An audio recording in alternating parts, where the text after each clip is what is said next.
Hi friends, Ashish Vaishnavi hero హీరోయిన్లుగా love me if you dare అనే సినిమా రిలీజ్ అయింది.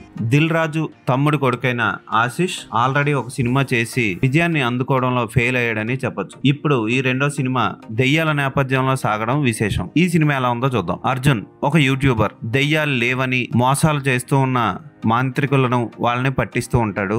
యూట్యూబ్లో అవన్నీ వీడియోలు పెట్టడం వల్ల అతనికి గోల్డ్ బటన్ అవార్డు కూడా వస్తుంది. అయితే దివ్యవతి అనే ఒక దెయ్యం కర్ణాటక ఆంధ్ర బార్డర్లో ఒక అడవిలో ఉన్న అపార్ట్మెంట్లో ఉంటుందని, ఆ దివ్యవతిని పట్టుకొని జనాలకి చూపించాలని, ఆ దెయ్యాన్ని ఒకసారి చూస్తే రెండోసారి చూడడానికి ఉండదని తెలుసుకుంటాడు. అక్కడికి వెళ్ళి అతను ఏం చేశాడు, ఈ దివ్యవతి ఎవరు, హీరో ఫ్రెండ్ ప్రియా దివ్యవతికి ఉన్న లింక్ ఏంటి అన్నది సినిమా చూసి తెలుసుకోవాలి.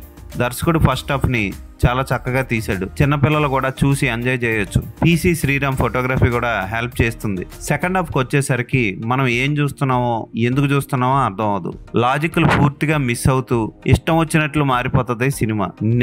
దెయ్యం నిజంగా ఉందా లేదా అన్నది సినిమా క్లైమాక్స్ వరకు మనకి అర్థం అవదు. ఒకవేళ నిజంగా దెయ్యం అక్కడ ఉంటే హీరోయిన్ ప్రియా సెటప్ అంతా సింగిల్ గా ఒక్కరితే వెళ్ళి అపార్ట్మెంట్ లో చేస్తున్నప్పుడు ఆ దెయ్యం ప్రియను ఏమీ చేయకుండా ఎందుకు వదిలేసింది? ఇటువంటి ప్రశ్నలు వస్తాయి. అసలు అంత దూరంలో ఎందుకు కట్టారు? అక్కడ దెయ్యం ఉందని తెలిసిన తర్వాత ఆ ఏరియాలో పవర్ లేదు, కరెంట్ పోల్స్ లేవు, ఏమీ లేవు. అయినా అక్కడ ఎందుకు కట్టారో మనకు అర్థం కాదు. అలాంటి దగ్గరికి హీరో వెళ్తాడు. కాకపోతే కొన్ని ఎమోషనల్ సన్నివేశాలు మనల్ని ఆకట్టుకుంటాయి. ముఖ్యంగా జడలకు వేసుకునే రిబ్బన్ ని హీరో చూస్తూ ఆర్టాస్ డ్రింక్ తాగడం. అంటే ఈ సినిమా కథ రామచంద్రాపురంలో స్టార్ట్ అవుతుంది. దాని వలన ఆర్టాస్ డ్రింక్ ని పెట్టాడు దర్శకుడు. కీరవాణి సంగీతంలో ఒకే ఒక పాట బాగుంటుంది, స్టూపిడ్ హార్ట్ అనే సాంగ్. పిసి శ్రీరామ్ ఫోటోగ్రఫీ అక్కడక్కడ బాగున్నా అక్కడక్కడ వేరే హ్యాండీక్యామ్ తో తీసిన షాట్లు లాంటివి వేరే కెమెరామెన్ తో తీసి అంటించినట్లు తెలిసిపోతూ ఉంటుంది. ఇక హీరోని చూడగానే మనకి బెల్లంకొండ సురేష్ గుర్తొస్తాడు. సింగిల్ ఎక్స్ప్రెషన్స్, ఒకే ఎక్స్ప్రెషన్ తో సినిమాని అంతా లాగించేస్తూ ఉంటారు చూసారా,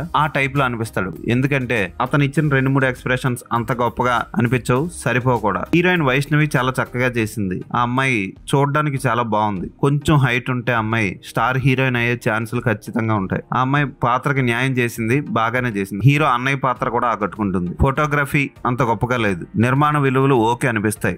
ఇది పూర్తిగా దర్శకుడు వైఫల్యం. సెకండ్ హాఫ్ ని క్లారిటీగా చెప్పడంలో దర్శకుడు ఫెయిల్ అయ్యాడనే చెప్పొచ్చు. అసలు దివ్యవతి ఎందుకు అన్ని పేర్లు మార్చుకోవడం అర్థం కాదు మనకి సినిమా చూశాక. హీరో ఓఎన్జీసీ వాళ్ళు తవ్వినట్లు ఇష్టం వచ్చినట్లు తవ్వేసి సమాధులు పుర్రెలు బయటకు తీసుకొచ్చి ఒక హీరోయిన్ కి ఇచ్చి మాస్కులు తయారు చేస్తూ ఉంటాడు. కాటికాపర్లు ఉండరా? కనీసం అసలు ఎందుకు తవ్వుతున్నాడని ఎవరో అడగరా? అసలు ఈ సినిమాలో పోలీసులు కూడా ఎక్కడ కనపడి చావరో కరెక్ట్ గా. ఈ సినిమాకి మళ్ళీ సీక్వెల్ కూడా రాబోతుందని క్లైమాక్స్ లో ఇంటిస్తాడు దర్శకుడు. విశేషం ఏంటంటే ఈ సినిమాని చిన్నపిల్లలు కూడా చూసి ఎంజాయ్ చేయడం.